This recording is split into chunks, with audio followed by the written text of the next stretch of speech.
Hi, my name is Brooklyn Wassel, and today I'm going to talk about balance in the horse.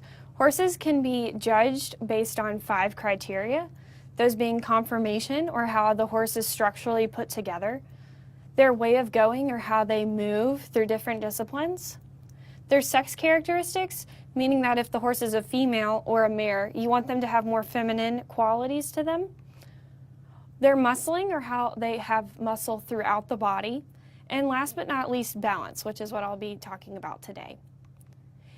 You want to first look at balance from the side, comparing the top of the horse to the bottom. You can also look at horses from side to see if they're balanced, as well as viewing from the top to see if they're balanced from the front to the back.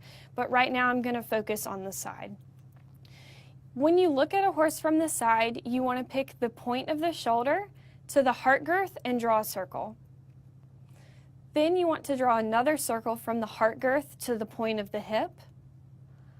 Lastly, from the point of the hip to the point of the buttocks. This is going to tell you if your horse is balanced if all of these circles are the same shape.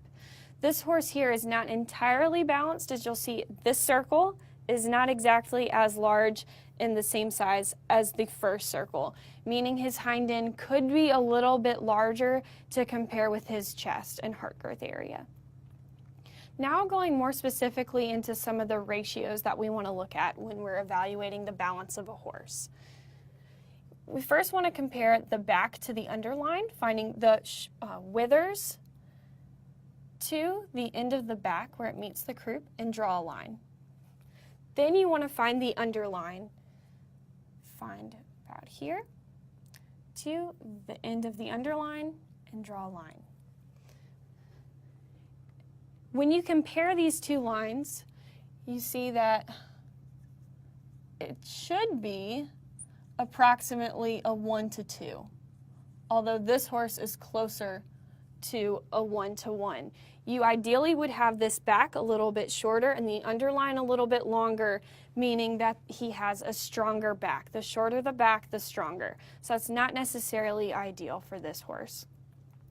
Then you want to look at the neck, be the top of the neck, so finding the pole of the horse, back down to about the withers and draw a line there as well.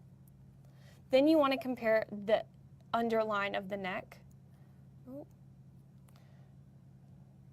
to the point there and draw a line. You want the top of the neck to be larger than the underline of the neck. You can see that here. It's about twice the size, and that's perfect.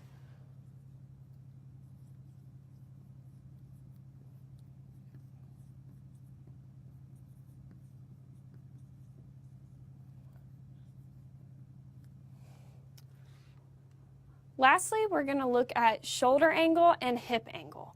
When you find the shoulder angle, you're going to follow the shoulder here from the withers to the point of the shoulder. And then you want to draw a line that is parallel to the ground. This is going to give you an idea of the angle. Perfect. And you want it to be approximately 40 to 50 degrees. This is going to be compared to the hip angle. You want those to be about the same. So point of the hip to the point of the buttocks. This horse isn't exactly the same. You'd want those angles to be similar, but the lengths are similar, so that's pretty good.